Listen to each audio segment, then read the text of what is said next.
বাসে উঠছি, 1 ঘন্টা সময় লাগবে।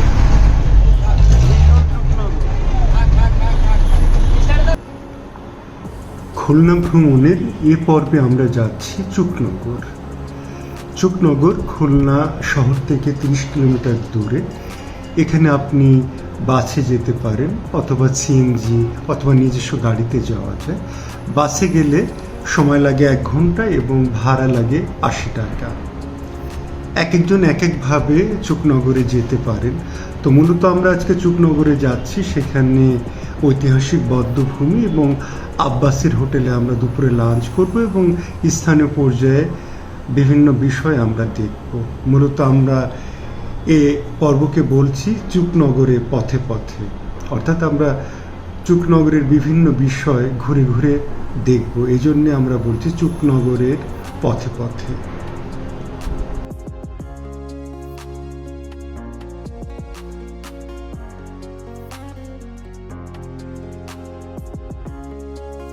সুপ্রিয় দর্শক, আমরা এখন চুকনগরে অবস্থান করছি। এখন আমরা এসেছি চুকনগর ডিগ্রি কলেজে।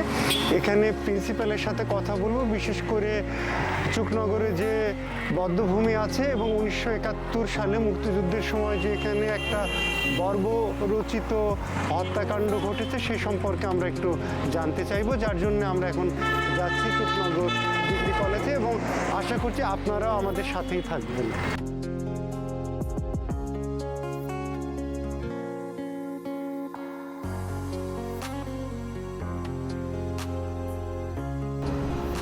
আমরা এই কলেজের প্রাক্তন অধ্যক্ষর সাথে কথা বলে আমরা এখন যাচ্ছি ঐতিহাসিক বধ্যভূমির দিকে। আমরা এখন বধ্যভূমির পথে আছি। প্রিয় দর্শক, আপনাদের অনেক অনেক শুভেচ্ছা জানাচ্ছি নিম্বাস ট্রাভেলার্সের পক্ষ থেকে। আমি নুরুল হক। আজকে আমরা এসেছি ঐতিহাসিক বধ্যভূমি, যেটাকে বলছি যে চুকনগর হত্যাকাণ্ডের স্মৃতি বহন করছে এই বধ্যভূমি। আমরা চুকনগর এসে এখন এই বধ্যভূমিতে এসেছি এবং আমরা এই বধ্যভূমি সম্পর্কে জানলাম যে এখানে প্রায় 10,000-এর মতো মানুষ সেদিন হত্যাযজ্ঞের শিকার হয়েছিল এবং সেটারই স্মৃতি হিসাবে এই বধ্যভূমিকে আমরা দেখতে পাচ্ছি এবং আপনাদেরকে আমন্ত্রণ জানাচ্ছি আপনারা আমাদের এই ভিডিওটা দেখেন এবং জানুন যে চুকনগরে সেদিন কিভাবে সেই হত্যাকাণ্ড ঘটেছিল। আচ্ছা স্যার, একটু যদি আমাদের বলতেন যে এই যে ঘটনাটা মুক্তিযুদ্ধের সময় হলো হত্যাকাণ্ড, এটা কত তারিখে এই ঘটনাটা ঘটেছিল? এটা হলো 1971 সালে মুক্তিযুদ্ধ চলাকালীন মে মাসের 20 তারিখে। মে মাসের 20 তারিখে। এটা কখন শুরু হয়েছিল? এটা ওই দিন আনুমানিক 10:30 11টার ভিতরে এটা শুরু হয়। এটা তখন সাতক্ষীরা থেকে চুকনগর হয়ে যশোর পর্যন্ত পাকা রাস্তা ছিল। আচ্ছা আচ্ছা। আর চুকনগর থেকে খুলনা কোনো পাকা রাস্তা হয় নাই। তো সাতক্ষীরা থেকে দুটো পাকিস্তানি মিলিটারি গাড়ি আসে, একটা বড় ট্রাক আর একটা জিপ। তো ওরা এসে একটা জিপ, যে রাস্তা দিয়ে আমরা আসলাম এখান থেকে রোড দিয়ে ঢোকে গ্রামের ভিতরে, আরেকটি জিপ যে বড় ট্রাক মেন রোড দিয়ে বাজার দিকে আগেতে থাকে। আচ্ছা আচ্ছা। ওইখানে গ্রামের লোক, এই গ্রামেরই কয়েকজন লোক ওইসব পাট লাগানোর সময় পাট গাছে এরকম উঁচু 1 ফুট পর্যন্ত হয়েছে, পাট নিংড়াচ্ছে। তো মিলিটারি গাড়ি দেখে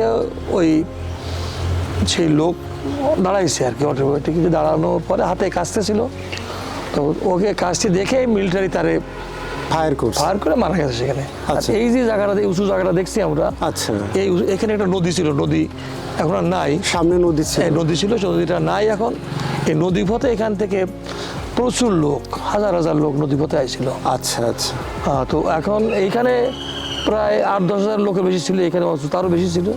তো এরা তো আসলে প্রথম বুঝতে পারে নাই, যখন ফায়ার হয়েছে ওখানে তখন এরা তো দৌড়াদৌড়ি শুরু করার পরে তখন পাকিস্তানি মিলিটারিরা এদের উপরে নির্বিচারে গুলি শুরু করে। আচ্ছা আচ্ছা। তো এখানে প্রায় আমার মনে হয় আনুমানিক 2,500-3,000 লাশ এখানে ছিল এই বদ্ধভূমির এই জায়গাটা। আচ্ছা, এটার আশেপাশ দিয়ে। তো আর ওই যে ট্রাকটা সামনে যে শুকনো বাজারে যারা ছিল তাদেরকে ব্রাশ শুরু করে, ব্রাশ ফায়ার করে। তো এই হলো ঘটনা। এবং তারা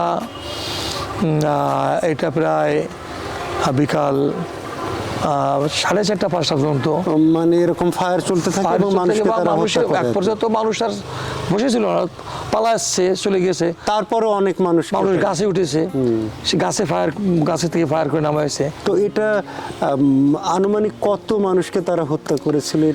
এটা আমরা যেটা গবেষণায় পেয়েছি, এখানে কমপক্ষে 10,000 মানুষকে হত্যা করা হয়েছে। এটা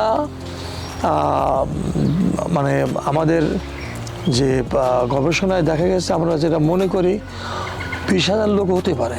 কিন্তু যেহেতু আমাদের কাছে কোনো ওই ধরনের ডকুমেন্ট নাই, তবে যারা লাশ ফেলেছিল তাদের কাছ থেকে এটা একেবারে পরিষ্কার হয়েছে, এখানে তারা ওই পরিমাণ লাশ ফেলেছিল।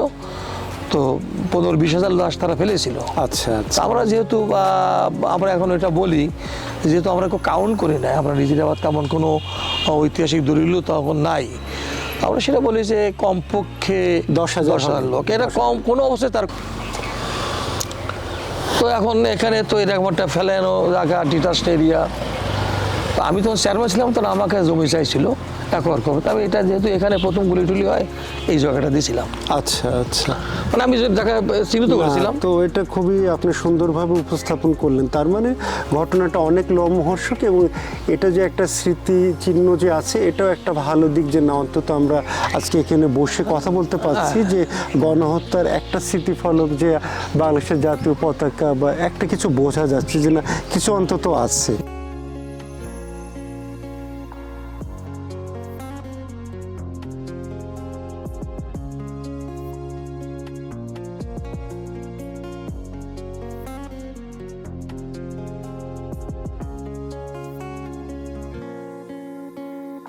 দর্শক, আমরা এখন অবস্থান করছি চুকনগরের বিখ্যাত আব্বাস হোটেলের সামনে। আমরা এখানে আজকে চুই ঝাল দিয়ে আমরা দুপুরে লাঞ্চ করব, এবং আশা করছি আপনাদেরকেও দেখাতে পারবো যে চুকনগরের আব্বাস হোটেলের চুই ঝালের মাংসর কেমন স্বাদ, সেটা আপনাদেরকে দেখাতে পারবো।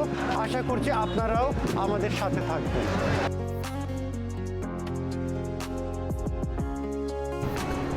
আমরা এখন দেখছি চুই ঝাল কাটা। এই চুই ঝালগুলোই মূলত মাংসের ভিতর দিয়ে দেয়। আমরা দেখছি যে এখানে মশলা দিচ্ছে, এবং একদম কিভাবে জিনিসটা হয় পুরো প্রক্রিয়াই আপনাদেরকে দেখাবো।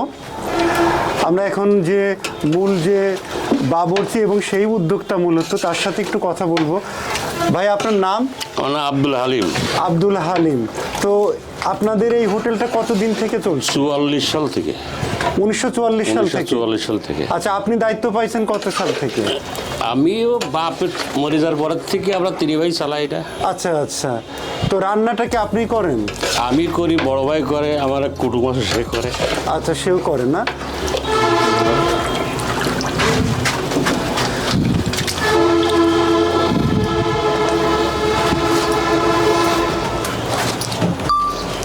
মূলত আমাদের রান্নাটা তেলের পরে, এই যে 20 কেজি গোশ না, 20 কেজি গোশে 12 কেজি তেল দিতে হয়। ও, তেলটা অনেক বেশি দিতে হয়, এই জন্য স্বাদটা বেশি হয়। কিন্তু পানি না তো, কোনো পানি নেই না, দেখেতে পানি তো দেয়নি না।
আমরা এখন দুপুরে লাঞ্চ করছি আব্বাস হোটেলে।